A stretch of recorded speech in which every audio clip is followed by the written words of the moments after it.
सुप्रभात, नमस्कार। मैं सुधा सक्सेना।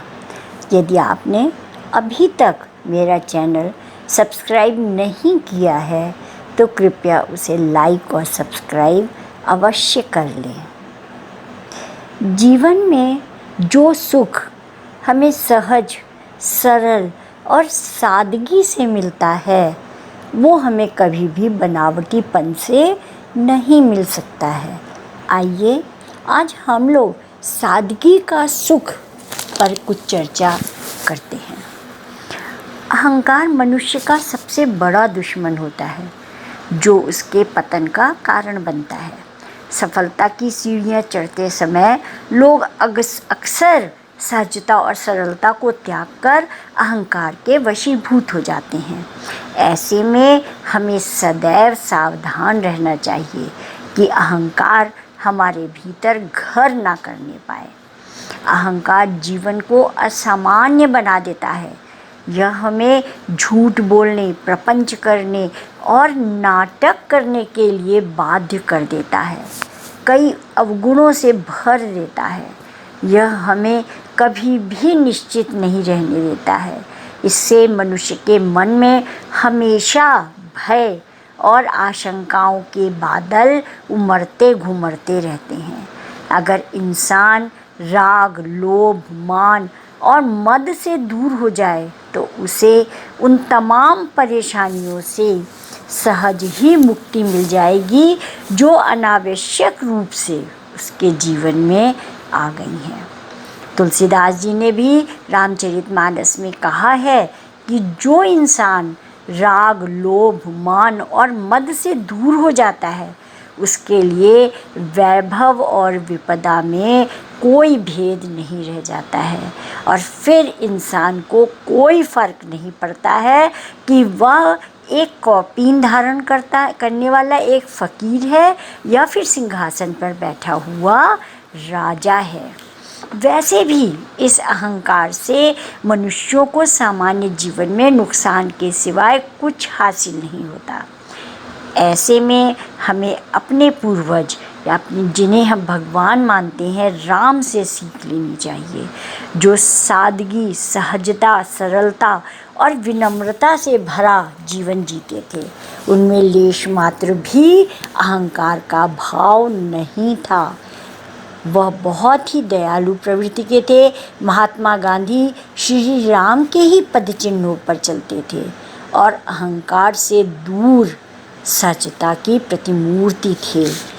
एक बात और है, सहजता के साथ जीवन में हमारे साथ जिन लोगों ने भी अच्छे काम किए हैं, जिन्होंने हमारे हित में हमारी जीवन की उन्नति के लिए कार्य किए हैं, हमें उनके प्रति कृतज्ञ अवश्य रहना चाहिए। निसंदेह ज्वलंत इच्छा, अथक प्रयास और कर्मठता के बूते किसी भी नस्ल, पंथ या वर्ग का व्यक्ति चयनित क्षेत्र में कीर्तिमान स्थापित करता है और अभीष्ट को पाने की यात्रा में उस विरासत का भी योगदान रहता है जिसका वह अंश है। यह विरासत में उन संस्कारों का समावेश है जो वह स्वविवेक से सायास अर्जित करता है और जो अपने विवेक से अर्जित करता है वह व्यक्ति में स्वाभाविक रूप से सरलता, सहजता और सादगी आ जाती है। मनुष्य हाड़ मांस का पुंज भर नहीं है। उसकी दशा और दिशा जानने के लिए उसकी पृष्ठभूमि का बोध आवश्यक है। प्राणी विज्ञान में किसी जीव या पौधे को भली भांति जानने और समझने के पहले उसकी उत्पत्ति, फिर कालांतर और उसके क्रमिक विकास पर विचार आवश्यक होता है। तभी हम उसके बारे में अपनी सीमाएं परिभाषित और निर्धारित कर पाते हैं। अपनी विरासत, पुरखों और परिवार से व्यक्ति का जुड़ाव जिस मात्रा में होगा उसी मात्रा में उसमें नैतिक बल होगा।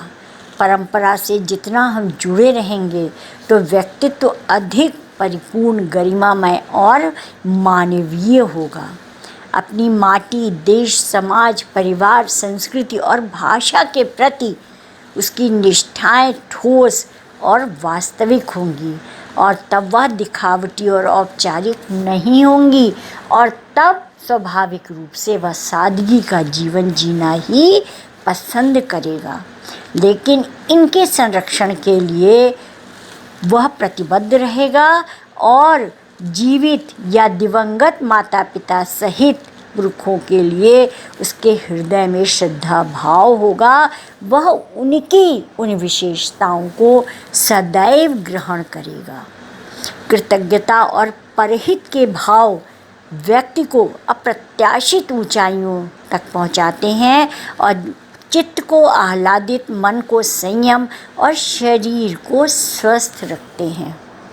यदि हम कृतज्ञता के भाव के साथ सरलता और सहजता का जीवन बिताएंगे तो निश्चित रूप से हमारा जीवन सादगी पूर्ण होगा और हम खुशमय जीवन बिता पाएंगे।